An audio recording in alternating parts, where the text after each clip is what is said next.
कितने समय से कौन से पेपर की तैयारी की आपने? सर मैं यूपीपी की तैयारी कर रहा हूँ, 3 साल से इलाहाबाद में हूँ। अच्छा। 3 साल से तैयारी कर रहा हूँ सर। और आपका पेपर लीक हुआ? जी सर, कल मेरा सेकंड शिफ्ट में पेपर था सर। पूरे कॉलेज के हर बच्चों के मोबाइल में पेपर पहले से अलाउ है सर। सारे बच्चे बैठ के पेपर रट रहे हैं, सब के सब। और इसी तरह मेरे बड़े भाई 7 साल से इलाहाबाद में संघर्ष कर रहे हैं। आरओ का पेपर देने गए सर, कमीशन बोल रहा है नहीं है, लेकिन सबके मोबाइल में वो पेपर था सर, सबके मोबाइल में पेपर था। तो नुकसान तो आपका हो रहा है। जी सर। और नुकसान इन सब युवाओं का हो रहा है। सर मेरे सभी भाइयों का हो रहा है नुकसान। फायदा किसका हो रहा है? फायदा सर सरकार का हो रहा है सर। 50-60 हजार भर्ती निकाली है, 150 रुपए के हिसाब से लाखों करोड़ों रुपए वसूल कर रख ली। और परीक्षा सर होम डिस्ट्रिक्ट में करके नकल का पूरा भरमार लगा दिया सर।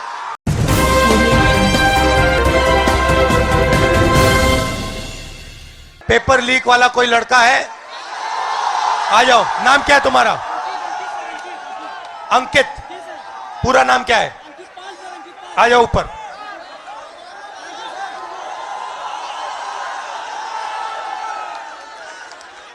नमस्कार। Thank you sir. कैसे हो? सर अच्छे हैं सर, अच्छे हैं। आप कितने समय से कौन से पेपर की तैयारी की आपने? सर मैं यूपीपी की तैयारी कर रहा हूँ, 3 साल से इलाहाबाद में हूँ। अच्छा। 3 साल से तैयारी कर रहा हूँ सर। और आपका पेपर लीक हुआ?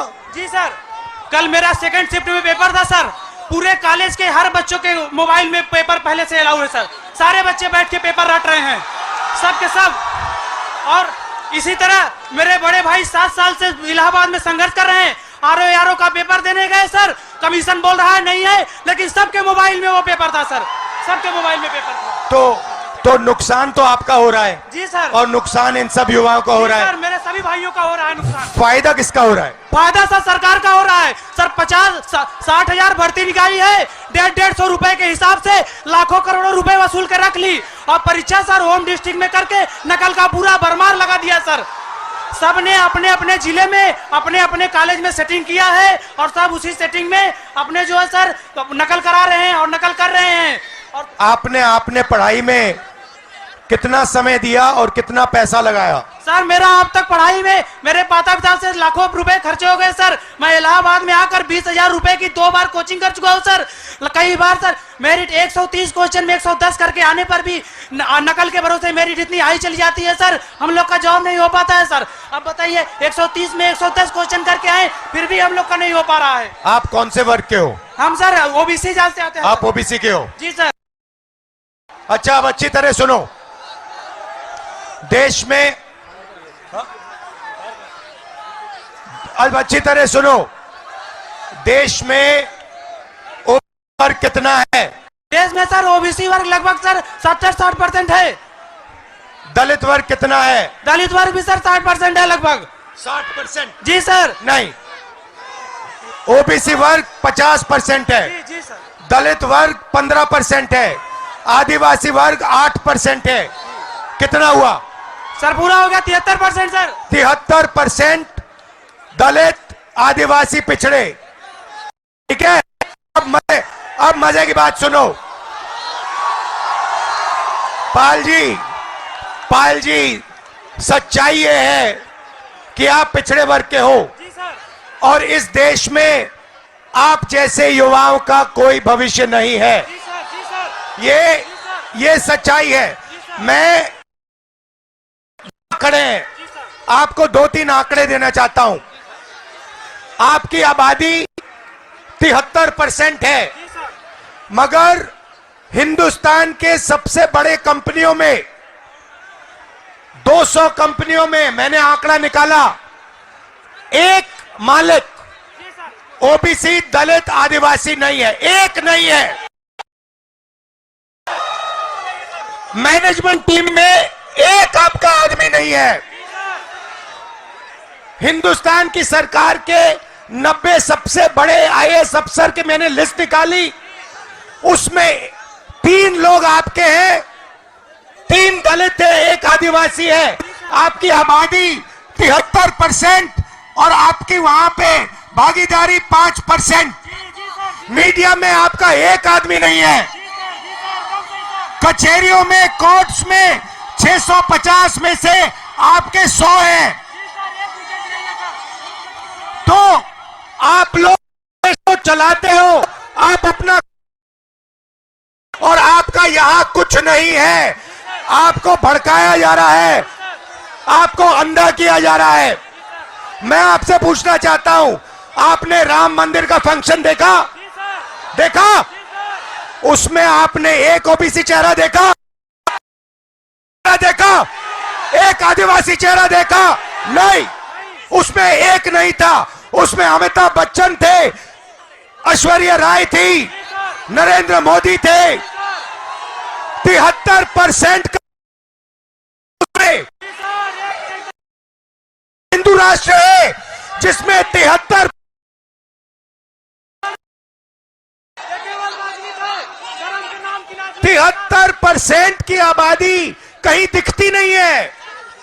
आप लोग पता है कहां हो? दिहाड़ी मजदूरी जो करते हैं ना, उन लोगों की लिस्ट निकालो, वहां आपके नाम मिलेंगे। और ये लोग क्या चाहते हैं?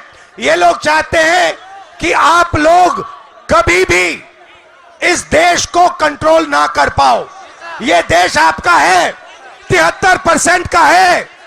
और ये जो पेपर चोरी किया ना आपका, ये आपको रोकने का तरीका है, ये आपको ठगने का तरीका है।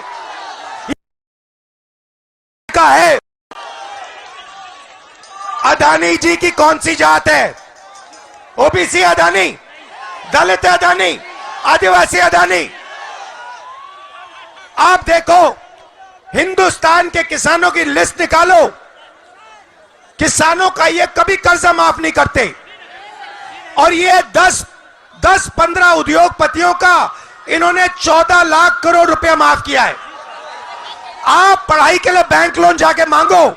हिंदुस्तान का ओबीसी, दलित, आदिवासी पढ़ाई के लिए बैंक लोन मांगे, जूता मार के बाहर कर देंगे आपको। और अंबानी, अदानी लाखों करोड़ रुपए का बैंक लोन मांगते 1 सेकंड में उनको दिया जाता है। तो इसीलिए हमने भारत जोड़ो यात्रा में न्याय शब्द डाल दिया है। ये आपके साथ जो हो रहा है, आरओ एग्जाम के साथ जो हो रहा है, आपके जो पेपर लीक हो रहे हैं, ये अन्याय है, आपके खिलाफ अन्याय है। और ये अन्याय आपके प्रधानमंत्री करवा रहे हैं, इस बात को मत भूलिए। यहां संगम की पवित्र धरती में आप पर अत्याचार किया जा रहा है। उत्तर प्रदेश के युवाओं को भड़काया जा रहा है। हाँ, फीस आपकी जिंदगी में, भैया मैं आपको बता देता हूं, बढ़ती जाएंगी। अच्छा, प्राइवेट, सुनो, मैं आपको एक चीज बताता हूं, शांत हो जाओ। प्राइवेट कॉलेजेस और यूनिवर्सिटीज के मालिकों में ओबीसी, दलित, आदिवासी कितने? एक नहीं है। प्राइवेट अस्पतालों के मालिक में आदिवासी एक भी नहीं है। तो आप अपना टाइम कर रहे हो, आपका बेवकूफ बनाया जा रहा है। 24 घंटे आपका बेवकूफ बनाया जा रहा है। जग जाओ, खड़े हो जाओ। मैं सुनना चाहता हूं, जोर से बोलो, जगेंगे। आप संगठित हो गए, एक साथ खड़े हो गए। ये जो युवा हैं, आप खड़े हो गए, आपके साथ। और ये पहले इन्होंने पता है क्या किया? ये छात्र संघ का जो चुनाव होते हैं, आपकी शक्ति लेने के लिए, चोरी करने के लिए, ये सच्चाई है। मैं यहीं इसलिए आया हूं आपको न्याय दिलवाने। ये जो आपके यूपीएससी का ये पेपर लीक है, इसको मैं उठाऊंगा। आप डरने की कोई बात नहीं है, मगर आप अपना हक मांगो, अपना हक लो। आप सब यहां आए, दिल से आपका धन्यवाद करता हूं। डरो मत, पीछे मत हटो, आप अपना हक लो। बहरहाल अब यह देखना है कि राहुल गांधी के इस यात्रा से इंडिया गठबंधन को कहां तक लाभ मिलता है, लेकिन इतना जरूर है कि कांग्रेसी कार्यकर्ताओं को इस यात्रा से संजीवनी जरूर मिलेगी। धन्यवाद।